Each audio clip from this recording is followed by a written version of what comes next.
নমস্কার বন্ধুরা, বাংলার রাজনৈতিক ইতিহাসে এক চরম সন্ধিক্ষণে আমরা।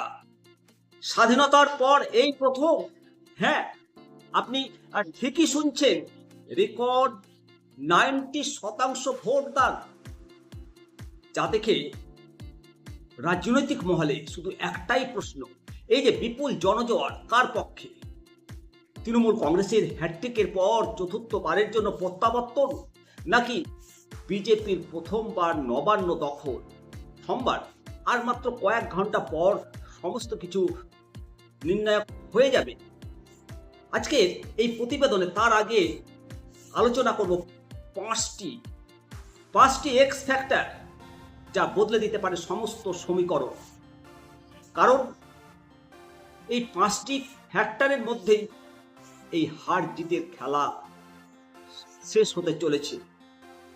পুরো প্রতিবেদনটাই সঙ্গে থাকবেন, কারণ শেষ যে পয়েন্টটা ব্যাখ্যা করব সেটাই আসল গেম চেঞ্জার। বন্ধুরা, এই যে বিপুল ভোটদান এবং পরিযায়ী শ্রমিকদের ভোটের লাইনে যে চিত্র ফুটে উঠেছে, 92% ভোট, এটা নিছক কোনো সংখ্যা নয়, এটা একটা নিঃশব্দ বিপ্লব। এটা একটা রেকর্ড সংখ্যক যে পরিযায়ী শ্রমিক এবারে ভোট দিয়েছে, বাইরের রাজ্য থেকে ফিরে এসে ভোট দিয়েছে। প্রথম দফায় 152টি এবং দ্বিতীয় দফায় 142টি আসনে অংশগ্রহণ করলো। এরা কার কপালে দুশ্চিন্তার ভাঁজ ফেললো? বিশ্লেষকরা মনে করছেন এই যে বিপুল ভোট, এটা সাধারণত পরিবর্তনের ইঙ্গিত দেয়, নাকি এটা কোনো বিশেষ প্রকল্পের সাফল্যের প্রতিদান? এবারের নির্বাচনের সবচেয়ে বড় এক্স ফ্যাক্টর কি জানেন? এসআইআর তালিকা থেকে 27 লক্ষ মানুষের নাম বাদ। এই যে বিশাল সংখ্যক মানুষ ভোট দিতে পারলেন না, নাকি এর প্রভাব পড়ল সরাসরি ব্যালট বক্সে? এই ভোটারদের ক্ষোভ, এই ভোটারদের অ্যাবসেন্সি, অনুপস্থিতি কি তৃণমূলের দুর্গ কাঁপিয়ে দিল, নাকি বিজেপিকে জয়ের লক্ষ্যে পৌঁছে দিচ্ছে? এটা নিয়ে রাজনৈতিক অলিন্দে এখন প্রচণ্ড স্নায়ুযুদ্ধ চলছে, একে অপরকে দুর্মুষ করছে। একদিকে তৃণমূলের তুরুপের তাস হলো লক্ষ্মীর ভাণ্ডার এবং বুথ স্তরে ইস্পাত কঠিন তাদের সংগঠন, বিশেষ করে জঙ্গলমহল এবং গ্রামীণ স্তরে মহিলা ভোটারের যে ভোট ব্যাংক, তার উপরে শাসকের যে ভরসা।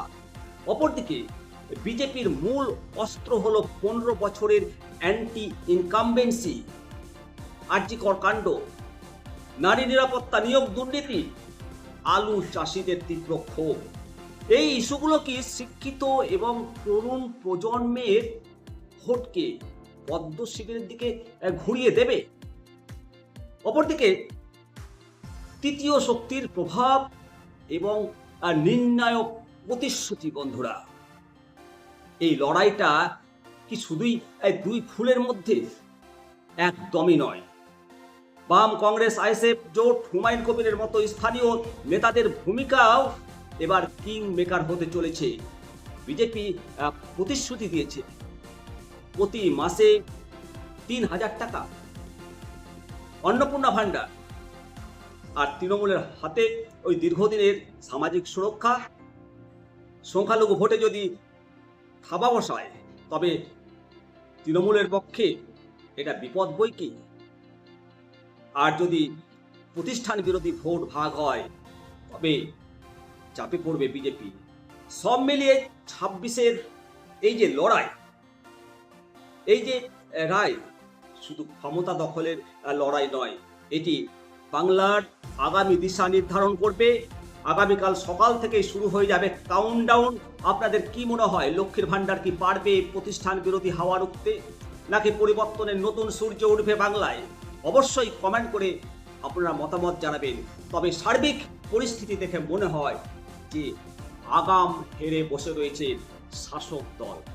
আপনাদের মূল্যবান মতামত কমেন্ট সেকশনে অবশ্যই করবেন।